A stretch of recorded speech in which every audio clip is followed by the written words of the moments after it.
So here we have a batch brewed on the 9th of the 6th, and as you can see, I have a nice big SCOBY growing all the way around there like that. And I'm going to flavour this one as normal with ginger and lemon. And this one I'm going to experiment, and I'm going to do quite a bit more ginger than usual. So I've got 569 grams, and I have 6 lemons over here. So I'm just going to prep those, and then I'll be putting them into the jar for a few days. So just going to pause. Okay, so here we are. I have now squeezed all the oranges, and I'm left here with all this lovely juice and the pulp up here. I'm going to put the pulp in as well because it's all going to be strained off afterwards, so that'll just give more flavour. And there is all that 500 odd grams of ginger. Now we need to remove the SCOBY in order to do this, so I can now take that off there. Now it's fine to touch the SCOBY as long as you've cleaned your hands. You don't want any dirty bacteria on it, okay? So give your hands a quick rinse and a good scrub if they've already been scrubbed. And we can go in here and we can just pull out all this SCOBY here, look. So here's the new one that I'll be giving to you that's formed over this batch, and in here we have previous batches of SCOBY as well. So you can see in here the previous ones. I just put a whole load of them in there. So we're going to have to take all of these out. They're not needed in here now, and you can't put the flavour in. The flavouring will actually kill off the SCOBYs, so SCOBY's now going there. And now I need to keep some of this fluid, some of this kombucha for the next batch as well.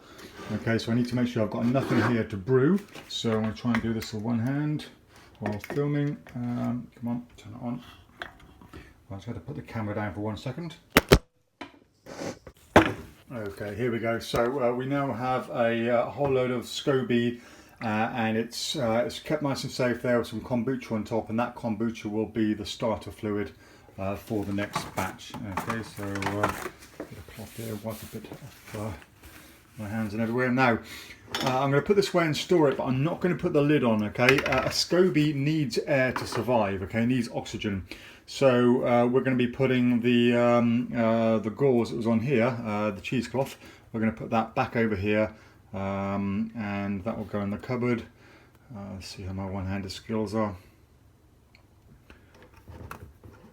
Come on, I can do this.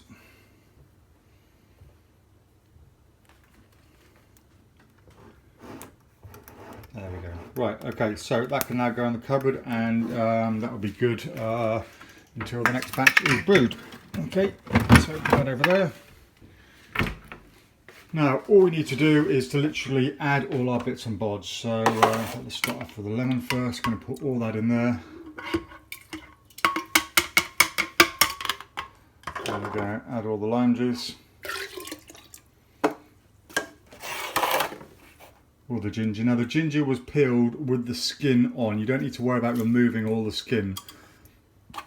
Otherwise you'll be peeling it for hours and hours, and it really doesn't affect the flavour. If anything, it will enhance the flavour. Now once this is done, it's now going to be flavoured for 2 days. Okay, so we'll put all this in, and after 2 days we'll strain it all, and we'll get rid of all the ginger and everything from it, all the lemon pips. And quite often when you're making it as well, you can see the bottom here, you get this kind of browny stuff at the bottom, perfectly normal. It'll strain all that off as well, and then it'll be brewed for 2 days, strained off, and then bottled from there. Now get a wooden spoon, give it a quick stir. Now because we're starting the second ferment, this all relies now on not having any air or oxygen. Okay, so now the lid will go on it. So the lid will go on there. I can't do that with one hand, but that'll go on there, seal it shut, and that's it. So after 2 days we strain and bottle. So here we are ready to bottle. This has now been flavouring for 2 days. It should be fully infused.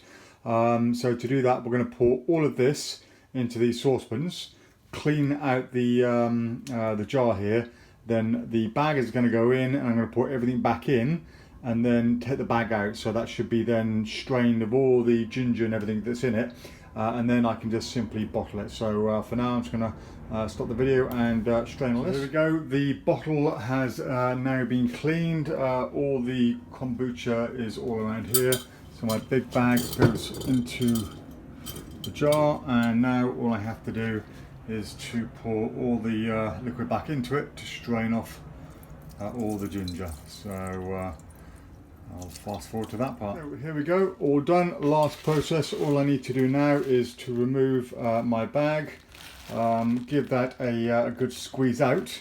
Once I've done that, I can then use the tap on here and fill the bottles. I like to use a funnel on top, fill up the bottles, and once they're all full, put a date on them, put them away somewhere dark for anywhere between 6 and 10 days, and off we go. I tend to do about between 6 and 8 days, and then I'll put them in the fridge after that, and then they are ready to drink. So here we go, all bottled up, just over 12 bottles there, and ready to go again with the next batch over there, and this one will be rebrewed to tea. So that concludes Dave's kombucha tutorial.